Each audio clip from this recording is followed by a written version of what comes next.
Victory Venkatesh, శ్రద్ధ శ్రీనాథ్, నవాజుద్దీన్ సిద్దికి కాంబినేషన్లో శైలేష్ కొలను తీసిన సినిమా సైంధవ్. వరల్డ్ వైడ్ గా విడుదలైన ఈ మూవీ బాక్స్ ఆఫీస్ ని షేక్ చేస్తుందా? వెంకీ 75వ సినిమాగా వచ్చిన ఈ మూవీ ఫైనల్ టాక్ ఏంటి? చాలా కాలం తర్వాత విక్టరీ వెంకటేష్ మాస్ యాక్షన్ డ్రామాతో ధీమాగా ఉన్నాడా? Have a look.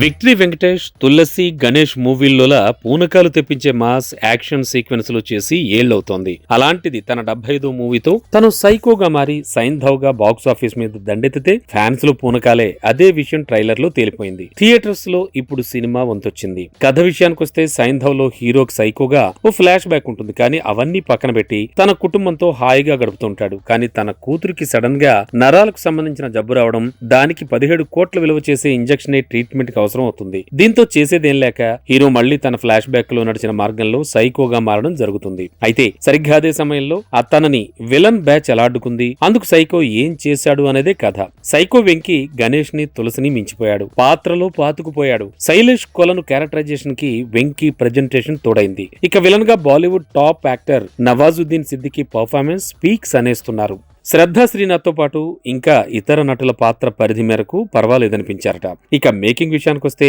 Shailesh hit 1, hit 2 లానే ఈ సినిమా అటు ఫ్యామిలీ డ్రామా, ఇటు యాక్షన్ థ్రిల్లర్ ఫ్లేవర్స్ ని మిక్స్ చేశాడు. యాక్షన్ డ్రామాగా ఫైనల్ అవుట్పుట్ తో షాక్ ఇచ్చాడు. సైంధవ్ కి సాంగ్స్, బ్యాక్గ్రౌండ్ మ్యూజిక్ అదనపు ఆకర్షణగా నిలిస్తే లాస్ట్ 20 మినిట్స్ నిజంగానే మాస్ మతి పోగొట్టేశాడు వెంకీ. ఓవరాల్ గా శైలేష్ కి సినిమాతో హ్యాట్రిక్, వెంకీకి 75వ మూవీగా హిట్ మెట్టెక్కే ఛాన్స్ వచ్చేశాయి.